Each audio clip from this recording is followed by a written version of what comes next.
있습니다. 마태복음 13장 24절부터 30절의 말씀이고요. 제목은 삶의 자리에서라는 하나님 나라 9번째 시간으로 같이 말씀을 나누도록 하겠습니다. 네, 오늘 같이 한번 읽으면 좋겠습니다. 우리 함께 마음 맞춰서 같이 한 절 한 절 읽도록 하겠습니다. 읽겠습니다. 시작. 예수께서 그들 앞에 또 비유를 들어 이르시되 천국은 좋은 씨를 제 밭에 뿌린 사람과 같으니 사람들이 잘 때에 그 원수가 와서 곡식 가운데 가라지를 덧뿌리고 갔더니 싹이 나고 결실할 때에 가라지도 보이거늘 집 주인의 종들이 와서 말하되 주여 밭에 좋은 씨를 뿌리지 아니하였나이까 그런데 가라지가 어디서 생겼나이까 주인이 이르시되 원수가 이렇게 하였구나. 종들이 말하되 그러면 우리가 가서 이곳에 뽑기를 원하시나이까 주인이 이르되 가만두라. 가라지를 뽑다가 곡식까지 뽑을까 염려하노라. 둘 다 추수 때까지 함께 자라게 두라. 추수 때에 내가 수꾼들에게 말하기를 가라지는 먼저 거두어 불사르게 단으로 묶고 곡식은 모아 내 곳간에 넣으라. 아멘. 흔히 신학교에 이런 말이 있습니다. 신학교를 들어갈 때는 목사의 믿음을 갖고 들어가는데 한 학년씩 믿음이 줄어들다가 나올 때는 성도만도 못해진다 이런 얘기들, 혹은 줄을 떠나게 된다 이런 얘기들, 여러 가지 이야기들이 있습니다. 결국 그 모든 이야기들은 어쨌든 더 믿음이 자라야 되는 곳에서 더 믿음이 자라지 못하고 오히려 줄을 떠나게 되는 그런 이야기들입니다. 이것이 무슨 말이냐면, 저도 신학교에 1학년 들어갔을 때 너 어떻게 신학교에 오게 됐니? 라고 물어보면 고등학교 때 부흥회 때 은혜를 받아서 한번 꽉 꽂혀서 이렇게 온 사람도 있고, 정말 정반대의 경우는 자기는 신학교 갈 마음이 전혀 없었는데 아버지가 목사님인데 나 몰래 원서를 얻다가 다 떨어져서 여기 왔다 이렇게 말하는 친구도 있고 다양하게 왔습니다. 근데 사람들이 이제 그곳에 신학을 한다는 것은 결국 말씀을 더 진지하게 배워가는 것을 말하는데, 말씀을 정확하게 알기 전에 많은 사람들은 그냥 덮어놓고 나는 예수를 잘 믿는다라고 생각합니다. 오히려 믿음이 좋은 것 같습니다. 그런데 우리가 말씀을 직접 좀 대하고 그 진리의 말씀 앞에 서보면 알고 믿는 그 상황 가운데서 때로는 우리에게 갈등을 줍니다. 그 전까지는 그냥 무조건적으로 믿으면 되는데 이제 내가 그 말씀 앞에서 생각하고 말씀의 기준 삼아서 내가 믿어가다 보면 내가 진짜로 믿어야 되기 때문에 그냥 믿는다가 아니라 그 말씀에서 나에게 가르치는 것들을 진실로 믿어야 되기 때문에 때로는 더 고민하는 과정들을 겪게 된다는 것입니다. 때로는 그 과정에서 오히려 믿음의 방황이 생기기도 합니다. 그러나 여러분, 그것을 진짜 겪어내야 여러분의 진정한 믿음이 됩니다. 몰라서 그냥 믿는 것이 아니라 내가 잘 알지만, 이 길이 어떤 길인지 잘 알지만 결단하고 그 길을 걷는 그 믿음이 진짜라는 이야기입니다. 성도들의 신앙생활도 마찬가지입니다. 저는 아시겠지만 청소년, 청년부 사역을 오래 해왔습니다. 저는 그 젊은 날의 한때의 열정을 잊지 않습니다.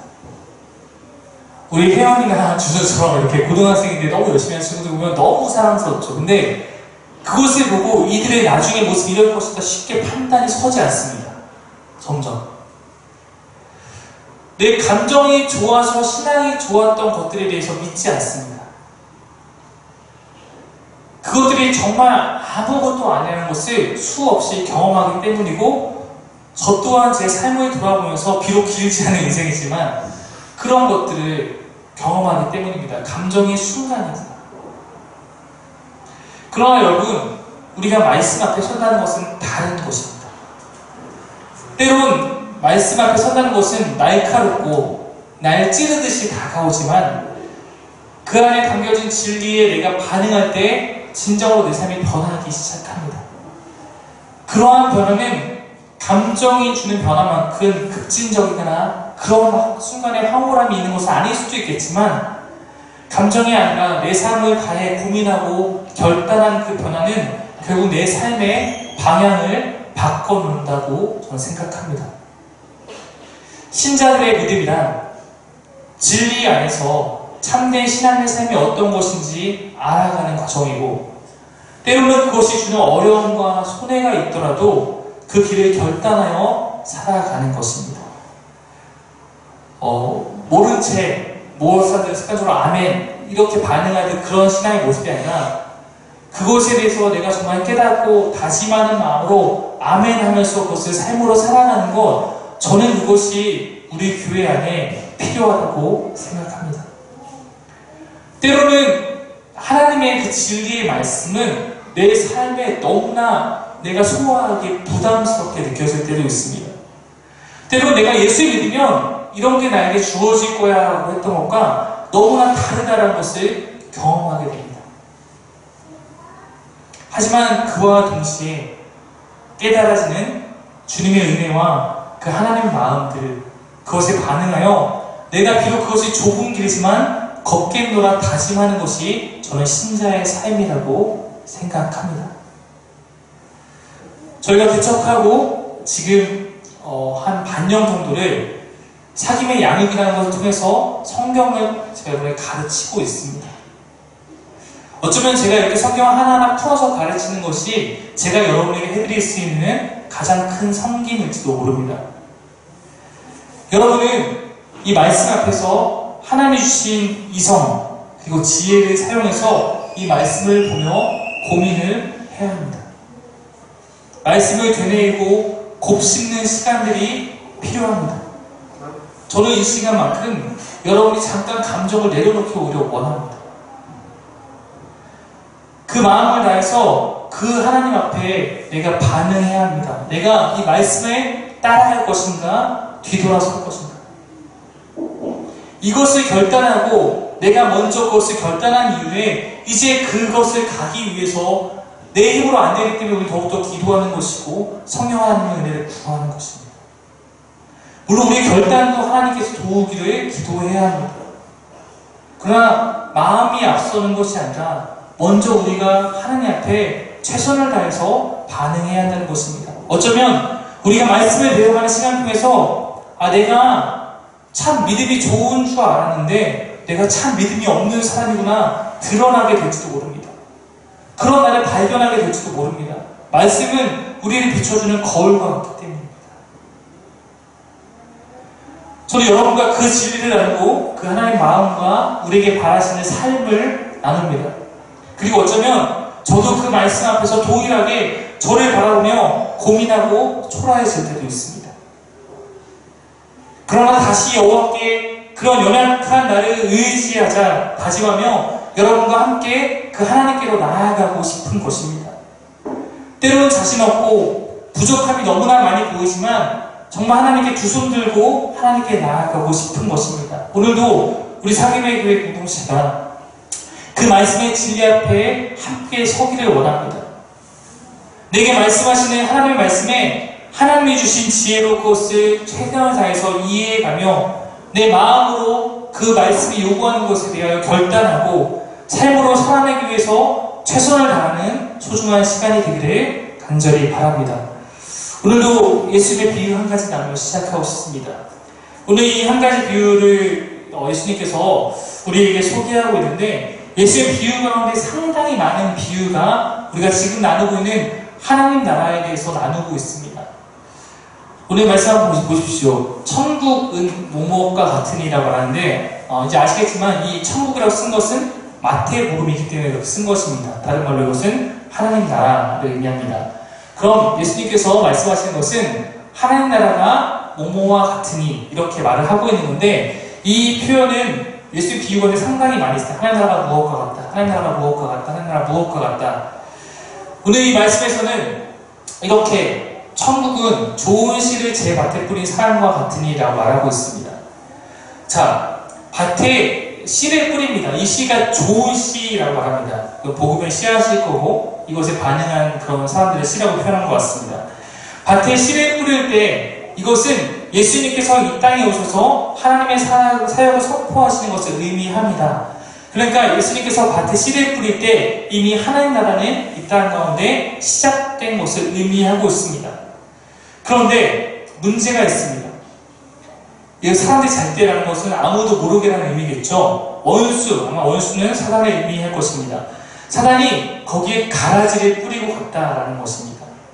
이 말씀을 통해 알려주고 있는 것은 무엇이냐면 우리 가운데 이미 이 땅 가운데 하나님의 나라가 시작되었지만 이 나라에는 좋은 씨만 있는 것이 아니다.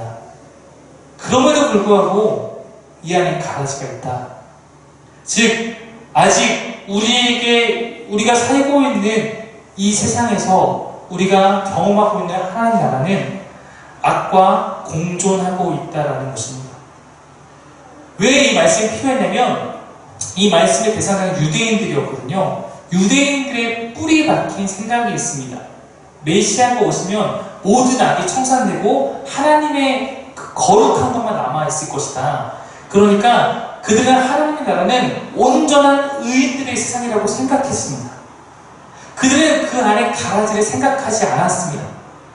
근데 예수님께서 오심으로 이 땅에 이미 하나님 나라가 시작되었고 그 하나님 나라는 악과 공존하고 있음을 말씀하신 것입니다. 하나님 나라의 복은 우리에게 주어진 것이 아닌 것이 아니라 이미 주어져 있지만 동시에 그것을 혼탁하게 만드는 악의 방해들이 있다는 것입니다. 그런데 주인, 여기서 하나님이겠죠. 주인은 그 악과 의인이 공존하고 있는 그 세상을 바라보면서 그대로 두어라 라고 했습니다.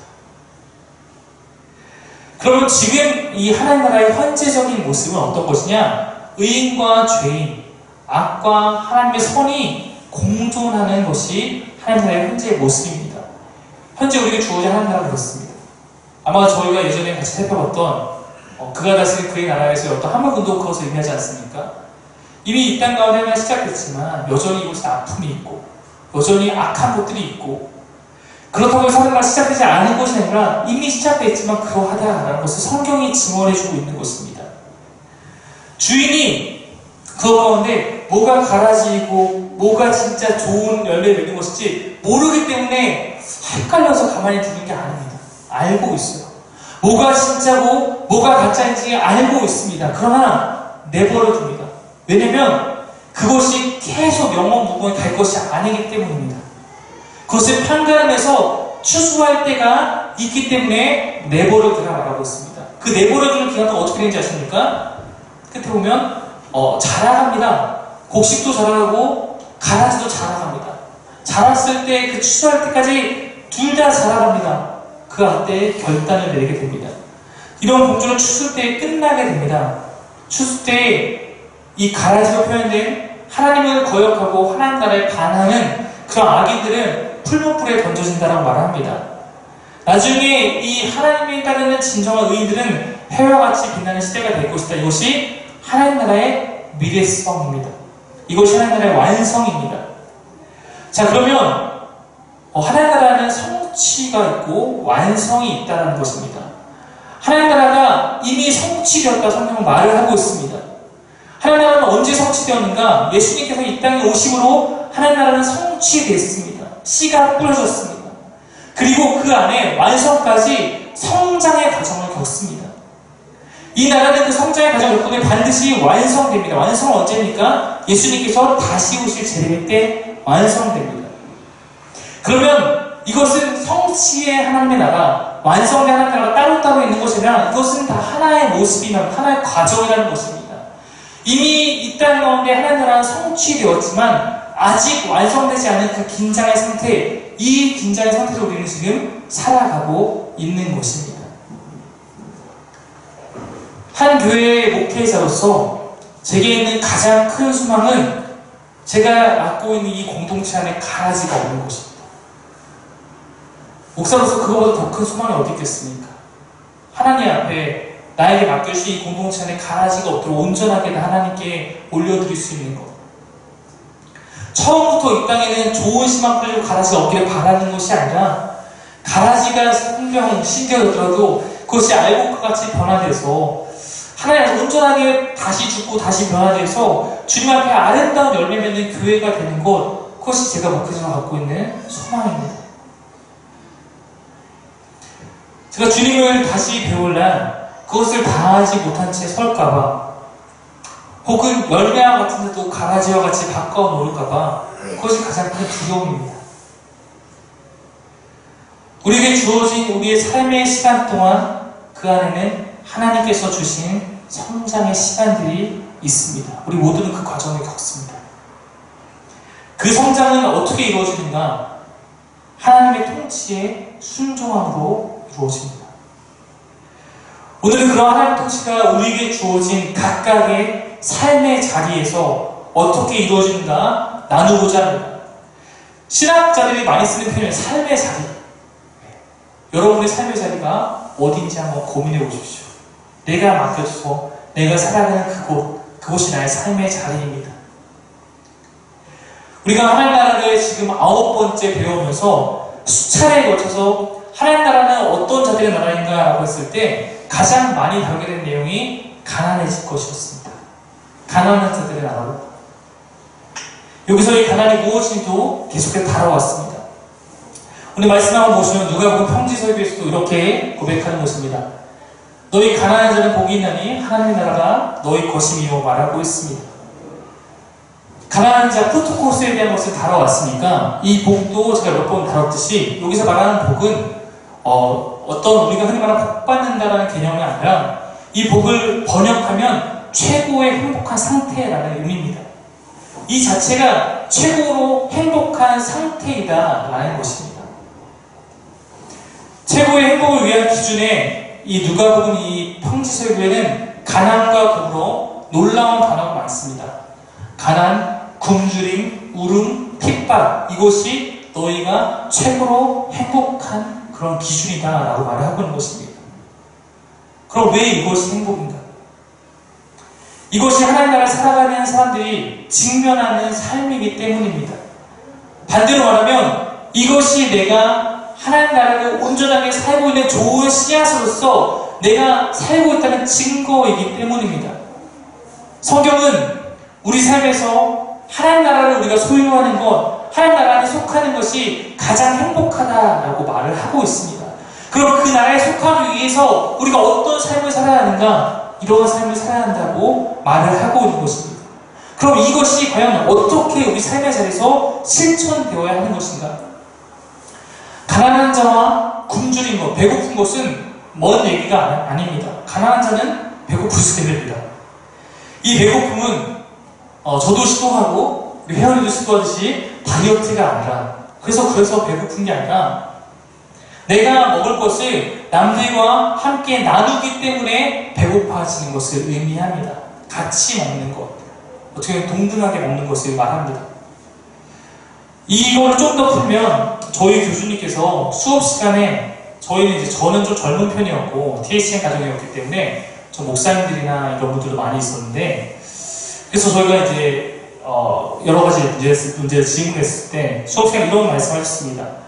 이런 것을 실천하기 위한 실천 방안으로 이런 것도 있다. 만약에 내가 집주인이라면 최대한 전세와 월세를 올리지 않음으로써 다른 사람을 위하는 것, 이런 것 하나하나가 하나님 나라를 실천해 가는 것이다 라고 이야기한 적이 있습니다.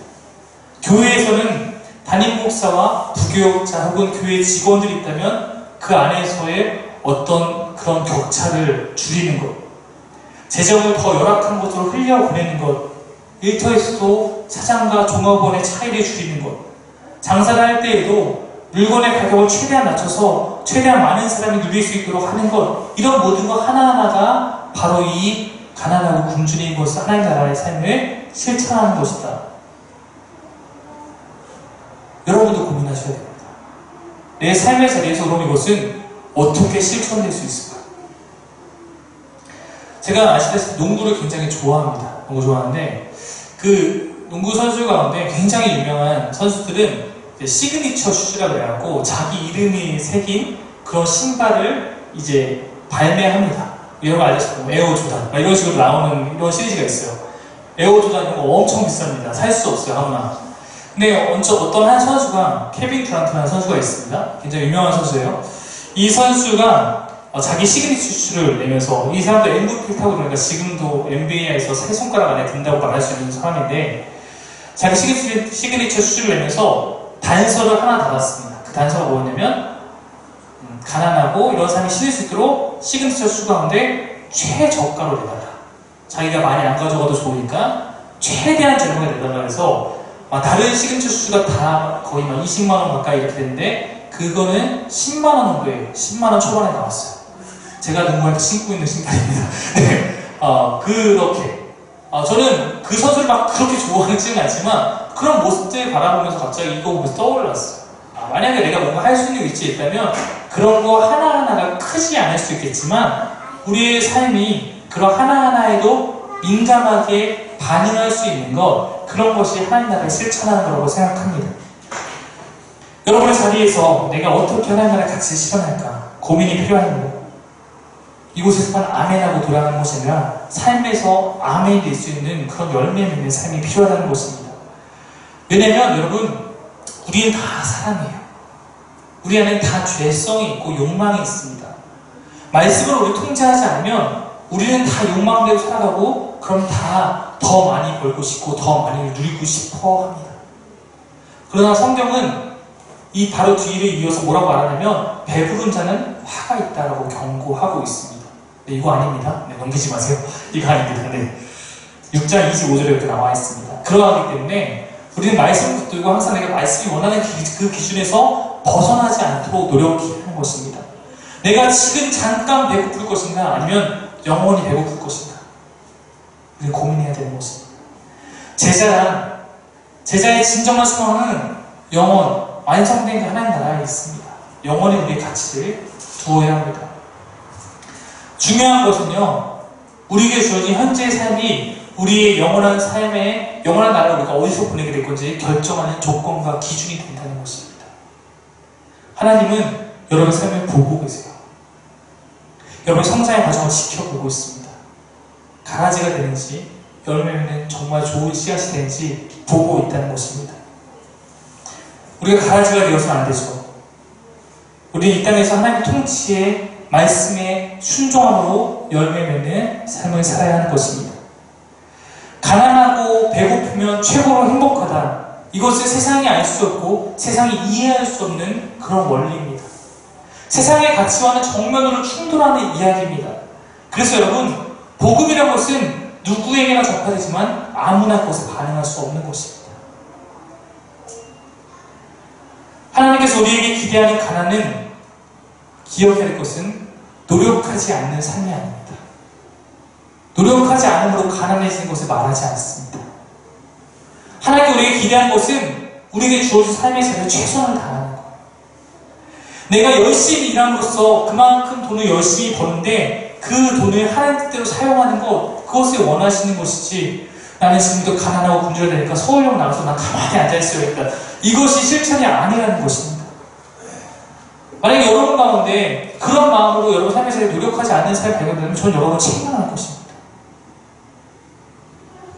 우리에게 주어진 재능과 우리에게 주어진 시간을 최선을 다해 살아가되 그것을 통해서 남을 돕는 데 사용하라는 것입니다.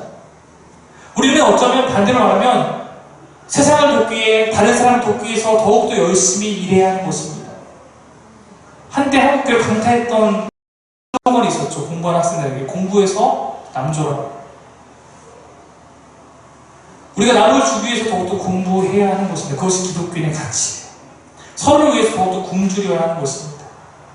내가 지금 일하는 것으로 한 명을 먹여 살렸다면 내가 더 열심히 일해서 더 많은 것이 생기면 더 많은 사람을 먹일 수 있는 것.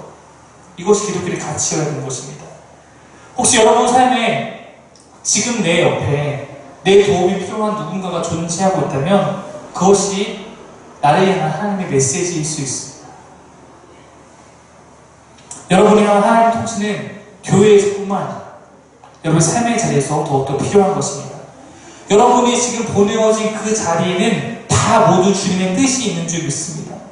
혹시 내가 지금 서 있는 것이 광야일지라도 그 광야에도 하나님의 뜻은 존재합니다. 광야에도 곡식의 삶이 있고 가라지의 삶이 있습니다. 광야에서도 누구는 심판을 받았고 누구는 하나님의 만나를 먹었습니다. 어디 있든지 여러분은 선택해야 합니다. 왜 울어야 하는가? 왜 울음이 최고의 행복인가? 왜 울음이 하나님 나라의 기준인가? 바로 우리에게 주신 이 세상에서 이 세상은 우리에게 아픔을 주기 때문입니다. 우리 주변에 고통의 문제로 힘들어하는 우는 사람들이 참 많습니다. 여러분, 교회 안에서도 사랑받고 싶어하지 않는 일은 하나도 없습니다. 위로가 필요하고 격려가 필요하지 않은 사람이 없습니다. 교회 밖은 더하죠. 하나님이 원하시는 오름이라는 것은 함께 고통을 나누는 것을 말합니다. 여러분, 육체적으로 우리의 필요를 나누는 것이 굶주림이라면 정신적으로 우리가 나누는 것이 바로 울음입니다. 함께 우는 것. 핍박이 최고의 행복이다. 핍박이 행복이다. 무시무시한 말이지 않습니까? 핍박받고 기분 좋은 사람이 어디 있겠습니까? 핍박은 내 감정을 상하게 하는 것이고 그 안에서 기분이 좋은 것은 감정이 역행하는 것입니다. 그러나 우리가 혹시 내가 그리스도인이기 때문에 내가 예수님으로 인해서 감내하게 되는 핍박은 곧 내가 하나님의 통치에 순종하고 있다는 증거입니다. 우리 준우가 혹시 만약에 일요일마다 친구들이랑 노는데 친구들이 내가 교회 가야 돼. 그래서 친구들이 미쳤어. 예수쟁이 됐네. 네, 축복입니다. 하나님 나라 칭찬이에요. 그러므로 내가 핍박당하고 있을 때 내가 하나님을 따르고 있음을 우리는 확인할 수 있는 것입니다. 반대로 내가 살아가고 있는데 모든 사람이 나에게 박수를 보내고 있다. 세상이 나에게 박수를 보내고 있다면 그때 우리는 고민해봐야 한다고 성경 말하고 있습니다. 다음 구절 보시겠습니까? 같이 한번 읽어보겠습니다. 시작! 모든 사람이 너희를 칭찬하며 화가했도다. 그들의 조상들이 거짓 선자들에게 이와 같이 하였느니라. 여러분, 성경에 보면요, 하나님 참된 선지자는 핍박을 받았고 거짓 선지자는 세상 사람들에게 칭찬을 받았습니다. 그리고 성경이 하나님께서 여기 말씀하시는 거, 너희가 세상 모든 사람 너희를 칭찬하고 있다면 너희가 세상의 가치대로 살아가는 확률이 많아. 하나님의 가치를 살고 있다면 너희가 모든 사람을 칭찬받지 못해. 그러니까 너희는 고민해봐야 돼. 혹시 내가 가라지와 같은 삶을 살고 있기 때문에 세상이 나를 받아주는 것이 아닌가? 내가 복음에 충실하지 못한 것이 아닌가? 우리에게 고민이 필요하다고 말씀 우리에게 말하고 있는 것입니다. 마태복음 7장 13절 14절에 보면 이런 말씀이 있습니다. 좁은 문으로 들어가라. 멸망으로 인도하는 문은 그 길이 넓어 그리로 들어가는 자가 많고 생명으로 인도하는 문은 좁고 길이 협착하여 찾는 자가 적음이라. 가난, 굶주림, 울음, 핍박 이런 것을 보면서 사람들은 그 길을 가고 싶어 하지 않습니다. 그것이 바로 그 길을 좁고 협착하게 보이게 하는 요소들입니다. 그러나 그 길을 통과했을 때 거기에 하나님 나라가 있다. 오히려 모든 사람이 좋아하는 것들, 그것을 따라가다 보면 그 넓은 문을 갔을 때 그곳에는 가라지와 같은 운명이 있다. 성경은 우리에게 말을 하고 있습니다. 하나님 나라의 삶이 내 삶의 자리에서 실천된다는 것은 좁은 문을 향해 나아가는 것과 같습니다. 가치관이 여러분 세상과 동일하다면 그것을 어느 누구도 좁은 문이라고 하지 않습니다. 진정한 생명의 삶은 세상의 가치를 거스르는 것입니다. 고민되시죠? 고민되셔도 가야 합니다. 저와 함께 그 길로 걸어가야 합니다. 저라고 안전하겠습니까? 서로 안에 우리가 부족함이 많지만 부족한 부분들을 때로는 깨우쳐주고 때로는 보듬어주면서 함께 걸어가야 하는 그 길입니다. 우리가 이 길을 걸을 때 하나 기억할 것이 있습니다. 우리가 걸어가야 할 그 좁은 문을 향한 길에 발자취가 없는 것이 아니라는 사실입니다. 먼저 그 길을 걸어간 이들의 발자취가 있습니다. 그 중에서도 예수님의 삶은 하나님 나라를 살아가고자 하는 이들에게 우리가 반드시 따라야 할 그 발자취가 되어줍니다. 혹시 하나님 나라의 삶이 무엇인지 너무 고민하고 너무 어렵고 난 모르겠다라고 하시는 분은 이 한 가지만 기억하시면 됩니다. 그러면 난 고민하며 살기 싫다라고 하면 그래서 예수님처럼 사시면 됩니다. 그러면 그것이 정답이에요. 빌립보서 말씀에 이런 말씀이 있습니다. 우리 한번 같이 한번 읽어보겠습니다. 시작! 그는 근본 하나님의 본체시나 하나님과 동등됨을 취할 것으로 여기지 아니하시고 오히려 자기를 비워 종의 형체를 가지사 사람들과 같이 되셨고 사람의 모양으로 나타나사 자기를 낮추시고 죽기까지 복종하셨으니 곧 십자가에 죽으십니다. 그는 죄송합니다. 예수님은 그가 하나님과 본체가 같다, 하나님과 같은 위치에 있는 삼위일체의 하나님이시지 않습니까?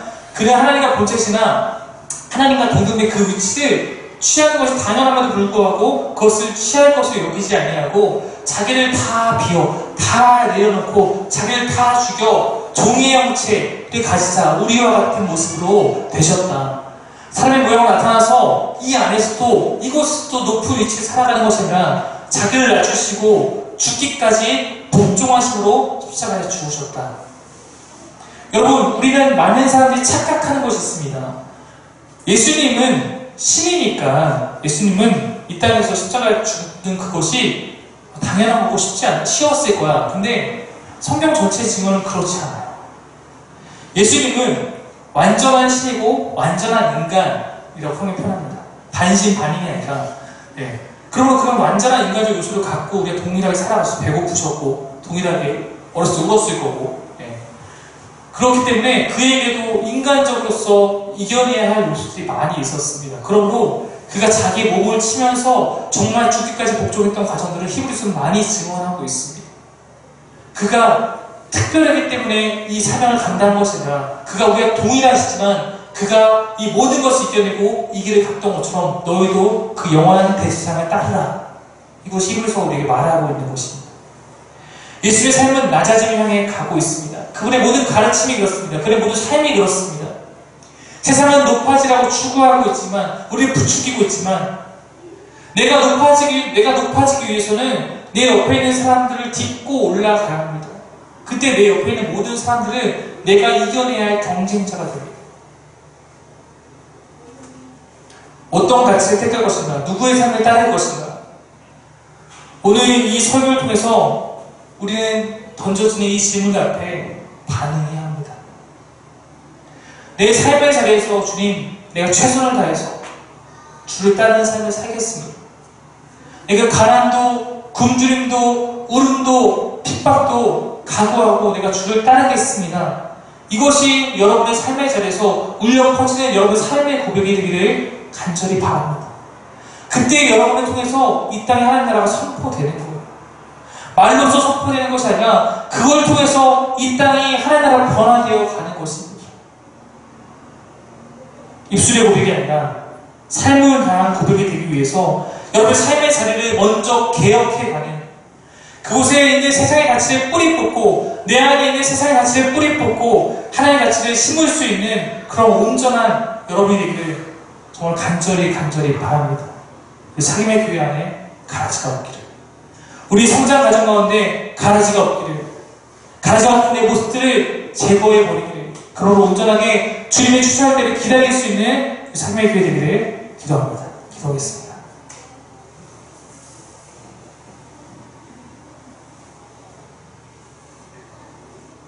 하나님 나라를 소유하는 것이 너희에게 가장 큰 행복이다. 성경은 말하고 있고 우리도 하나님 나라를 소망하지만 때로는 하나님 나라를 소유함과 동시에 이 땅에 좋아 보이는 것들도 함께 누리고 싶은 마음들이 우리를 막아설 때가 있습니다. 주님, 두 가지 안에서 늘 고민하는 우리의 모습들 말씀으로 다시 한번 깨우쳐 주옵시고 말씀의 검으로서 내 삶의 잘못된 부분을 잘라낼 수 있도록 주여 인도하여 주옵소서. 하나님, 우리 가운데 너무나 부족하고 연약한 모습이 많지만 그것을 핑계 삼는 것이 아니라 그것을 더욱더 내 기도의 연료로 삼아서 하나님을 의지하며 내 삶 가운데 하나님의 가치와 하나님의 통치가 충만하기를 바라며 간구하며 나아갈 수 있도록 인도하여 주옵소서. 이 땅 가운데 보내신 내 삶의 자리를 하나님의 사명의 자리로 여기면서 그곳에 주어진 내가 만나는 사람들을 다 하나님이 보내신 이유 있는 것들로 여기면서 대하여 갈 수 있도록 인도하여 주옵소서. 그리하여 내 자리에 피하는 것이나 내가 있는 자리에서 하나님 나라를 이루어갈 수 있는 우리 귀한 사귐의 교회 성도들 될 수 있도록 인도하여 주옵소서. 감사드리고 예수님의 이름으로 기도드립니다. 아멘.